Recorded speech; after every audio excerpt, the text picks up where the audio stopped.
હર હર મહાદેવ, જય ગિરનારી. વાતો વિરલ વિભૂતિઓના પ્લેટફોર્મ પર આપ સૌનું હાર્દિક સ્વાગત છે. સરસ પંક્તિ છે કે પ્રતિભા કોઈ શિક્ષણની હોશિયારી નથી હોતી. આ વિધાનને સાચું પાડનાર પ્રથમ હિન્દુ રાષ્ટ્રવાદી કવિ વિશેની આપણે વાત કરવા જઈ રહ્યા છીએ. અને આ કવિ એ ચારણ હોય છે. અને ચારણો વિશે તો આપણે શું કહેવું? માં જગદંબા બ્રહ્માંડ ભાંડોદરી ચારણના ઘરે અવતાર લેતા હોય, એમના વિશે તો આપણે શું કહી શકીએ બીજું? અને રાજસ્થાનના રાજપૂતો આ ચારણ કવિઓ માટે પોતાના સિંહાસનો ખાલી કરી દેતા, કારણ કે આ કવિઓ યુદ્ધમાં લડતા રાજપૂતોના શૌર્ય ભરેલા દુહા સંભળાવી અને તેમને યુદ્ધમાં લડવાનો જુસ્સો પૂરો પાડતા હતા. અને આગળના જમાનામાં રજડપાટે આજના બસ ટ્રેનના પ્રવાસ જેવો નહોતો. ગામના ગામ અજાણ્યા મુલકમાં પગપાળા મુસાફરી કરવી પડે, રસ્તો ભૂલી જવાય, આડફેટા ચડી જવાય, જમવા ન મળે, છતાં પણ આ ચારણો આ પરંપરાને વહેતી રાખવા માટે ગાઓ ગામના પ્રવાસ કરી રાજદરબારોમાં જઈ અને શૌર્ય ભરેલા દુહા સંભળાવતા.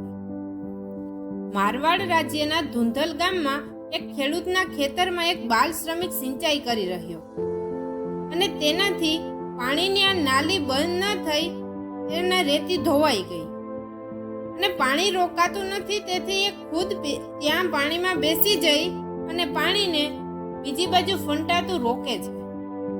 અને એ સમયે આ ખેડૂત ત્યાં આવી જાય અને તેના પર રેતી અને માટી નાખી દે અને એ નાલીમાં તેને સુવડાવી દે છે કે તું અહીં જ રહે, તેથી પાણી રોકાઈ જાય.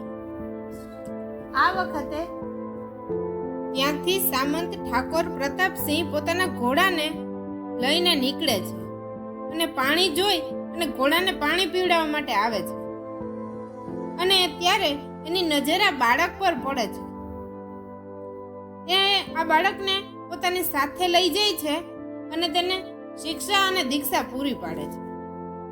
સમયાંતરે આ બાળક મોટો થઈ અને પોતાની યોગ્યતા, વીરતા, બુદ્ધિમત્તા અને પોતાની કાવ્ય પ્રતિભાના બળ પર રાજસ્થાનના એક પરમ તેજસ્વી કવિના રૂપમાં પ્રખ્યાત થાય છે. એ વખતે કવિતાના નામે જેટલું ધન, યશ અને સન્માન આ કવિને મળ્યું એ જોઈ અને રાજસ્થાનના ઇતિહાસકાર અને સાહિત્યકાર આ કવિને હિન્દીના મહાકવિ ભૂષણ કરતાં પણ આગળનું પદ આપે છે. અને વાત ચાલે છે મેવાડ રાજ્યના સોજત પરગણાની બાજુના ધુંધલ ગામમાં મેહાજી આઢાના ઘરે 1535માં જન્મેલા મહાકવિ દુરસાજી આઢાની. એના પિતાજી મેહાજી આઢા હિંગળાજ માતાના અનન્ય ભક્ત હતા. એમણે હિંગળાજ માતાની શક્તિપીઠની 3 વાર યાત્રા કરી હતી અને માં હિંગળાજની કૃપાથી એમના ઘરે દુરસાજી જેવા કવિનો જન્મ થયો. ગૌતમજી અને અઢાજીના કુળમાં જન્મ લેનારા દુરસાજી આઢાની માતા ધનીબાઈ બોક્સા ગોત્રના હતા, જે વીર સાહસી ગોવિંદ બોક્સાના બહેન હતા. ભક્ત પિતા મેહાજી આઢા દુરસાજીની 6 વર્ષની ઉંમરે ફરીવાર હિંગળાજ યાત્રા પર ગયા અને એ વખતે એમણે સંન્યાસ લઈ લીધો અને પિતાની અનુપસ્થિતિમાં ઘર ચલાવવા માટે એ ખેડૂતને ત્યાં કામ કરવા જતા. અને ખેડૂતને ત્યાં કામ કરતા જે પ્રસંગ બન્યો એ આપણે આગળ જોયો. દુરસાજી જ્યારે ભણીને યોગ્ય થયા ત્યારે સામંત કુમાર પ્રતાપસિંહ એમને પોતાના પ્રધાન, સલાહકાર અને સેનાપતિ બનાવે છે અને 2 ગામની જાગીર પણ આપે છે. એક વખત તેમણે પ્રતાપસિંહ સાથે યુદ્ધમાં ભાગ લીધો અને ઘાયલ થઈને પડ્યા હતા. ત્યારે યુદ્ધ પૂરું થયા બાદ દુશ્મન દળના સેનાપતિ એના સૈનિકોને જોઈ રહ્યા હતા. એ વખતે તેમને આ દુરસાજી મળ્યા. દુશ્મનોએ તેમને મારવાની કોશિશ કરી ત્યારે દુરસાજીએ તેમને દુહા સંભળાવી અને સાબિત કર્યું કે હું ચારણ છું, અને આમ તેમનો બચાવ થયો. અને આ દુહો સાંભળી અને આ સુલતાનસિંહ તેમનાથી પ્રસન્ન થઈ અને તેઓ ચારણ જાતિના છે એવું જાણવા મળતા એમને પોતાના ઘરે લઈ જાય છે. તે ઘાયલ હોય તેથી તેમને સારવાર કરાવે અને ત્યાં જ રહેવા માટે આગ્રહ કરે અને 3 ગામ ભેટમાં આપે છે. હવે દુરસાજી સિરોહીમાં જ રહેતા. એ સમયે તત્કાલીન મુઘલ શાસકોની રાજનૈતિક ચાલોને તેમણે સમજી લીધી અને તેમની કવિતાઓના માધ્યમથી લોકોને જાગૃત કરતા. અને રાજસ્થાનમાં તો રાષ્ટ્રપ્રેમનો અભિનવ સંદેશ ઘરે ઘરે પહોંચાડવા ખૂબ યાત્રાઓ કરી. અને યાત્રા દરમિયાન એ જ્યારે મેવાડ પહોંચ્યા તો મહારાણા અમરસિંહે એમનું ભવ્ય સ્વાગત કર્યું. અને રાજસ્થાનના રાજાઓ દુરસાજી આઢાની નૈસર્ગિક કાવ્ય પ્રતિભાની સાથે એની વીરતા પર પણ મુગ્ધ હતા. અને આ જ કારણ હતું કે દરેક મહારાજા એમને ખૂબ સન્માન કરતા હતા. અને બિકાનેરના ઇતિહાસ મુજબ 25 ગામની જાગીર તેમને ભેટમાં મળી હતી. અને 9 થી 10 કરોડ રૂપિયા રોકડ ઇનામ એમને મળેલું. અને તેમાંથી 3 કરોડ તેમને અકબર તરફથી ભેટમાં મળેલા. અને આ મળેલી ભેટોમાંથી આ દુરસાજીએ ખૂબ સેવાના કાર્યો કર્યા. તળાવ બંધાવ્યા, કૂવા ખોદાવ્યા અને સમાજ ઉપયોગી ઘણા કાર્યો કર્યા. તેમણે પુષ્કરમાં એક ચારણ સંમેલન કરી અને 14 લાખ રૂપિયાનો ખર્ચ કરી અને સમાજહિતનું મહાન કાર્ય કર્યું. એમના છંદોમાં દ્રઢતા, સત્યપ્રિયતા અને નિર્ભયતાનો અવાજ સ્પષ્ટ સંભળાતો.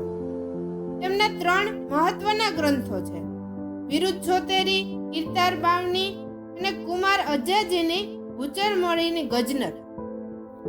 અચલેશ્વર શિવ મંદિર જે આબુ પર્વતમાં આવેલું છે અને આ શિવ મંદિરમાં શિવજીના અંગૂઠાની પૂજા થાય છે.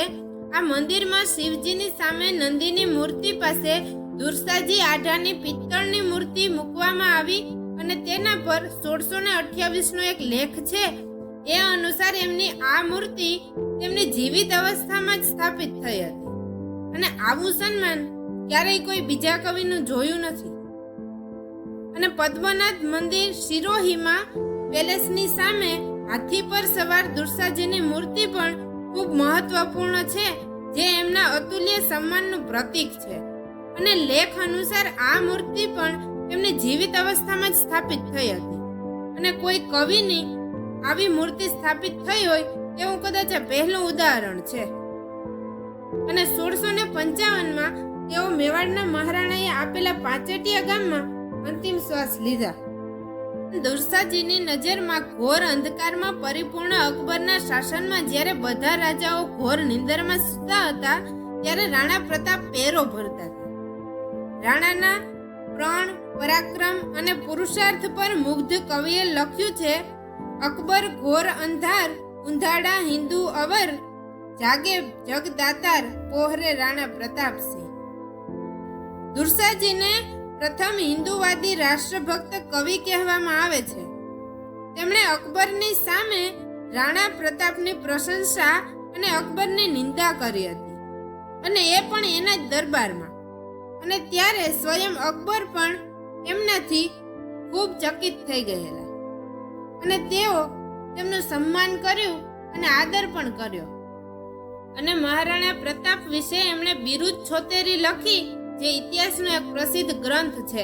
અને આ 76 દુહા તેમણે અકબરને સંભળાવેલા. એમાંથી 1-2 જોઈએ. અલખ ધણી આદેશ, ધર્માધર દયાનિધે, વર્ણો શુભ સ્વેશ, પાલક ધર્મ પ્રતાપ રો. અકબર કીના યાદ હિન્દુ નૃપ હાજર હુઆ, વેદ પાઠ મરજાદ, ઓહો ના આવ્યો પ્રતાપસિંહ. આમાં તેમણે અકબરને કહ્યું છે કે તારા એક અવાજે અન્ય હિન્દુ રાજાઓ તારા દરબારમાં હાજર થાય, પરંતુ મર્દ રાણો ના આવ્યો. અને મહારાણા પ્રતાપના આવા અસીમ ગુણગાન કરનારા કવિને હિન્દુ રાષ્ટ્રવાદી કવિ તરીકેની મળેલી ઉપમા કદાચ યથાર્થ જ છે. આ સાથે જય હિન્દ.